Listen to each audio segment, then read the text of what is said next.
I've done vlogs comparing Star Wars and Star Trek to each other in the past, but I really thought it was time. I did a flipogram and it didn't save, so I thought I'd just talk about the two again.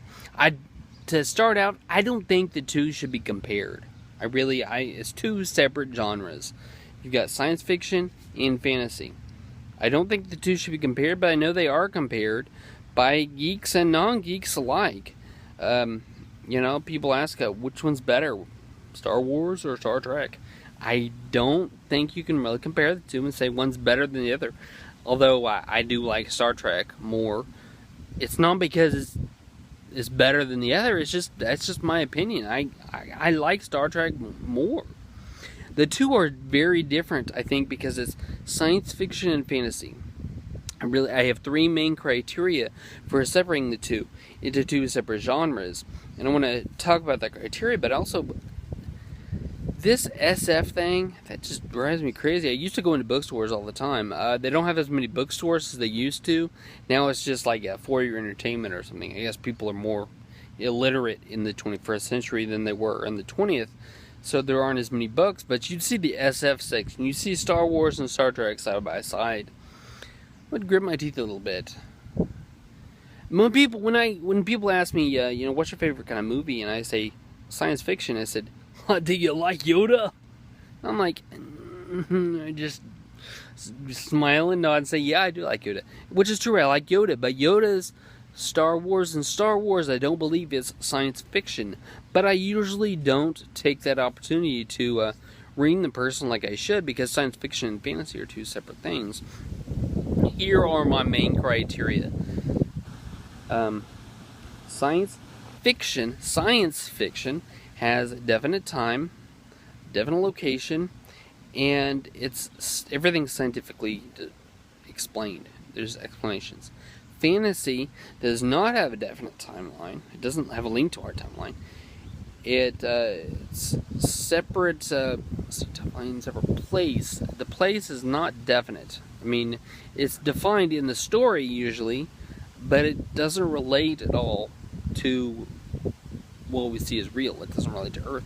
And third would be the unexplained phenomenon, the quote-unquote magic. There's not always magic.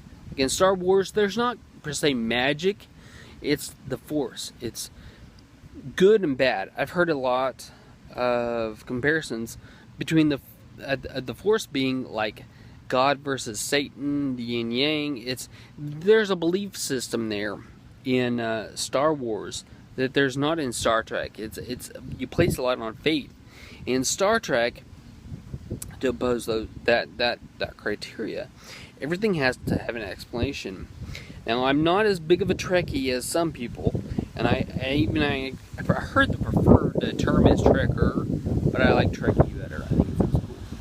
But I'm not as big of a Trekkie as some people, but I watched enough Next Generation to know that they encountered a lot of cultures, a lot of species of people who would have these faith belief systems, and the crew would spend the entire episode explaining it. The how, the why. They explain it scientifically.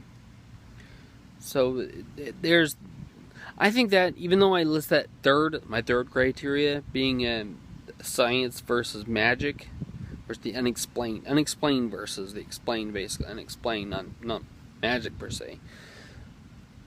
I list that as my third criteria, but I think that should be primary in separating the genres.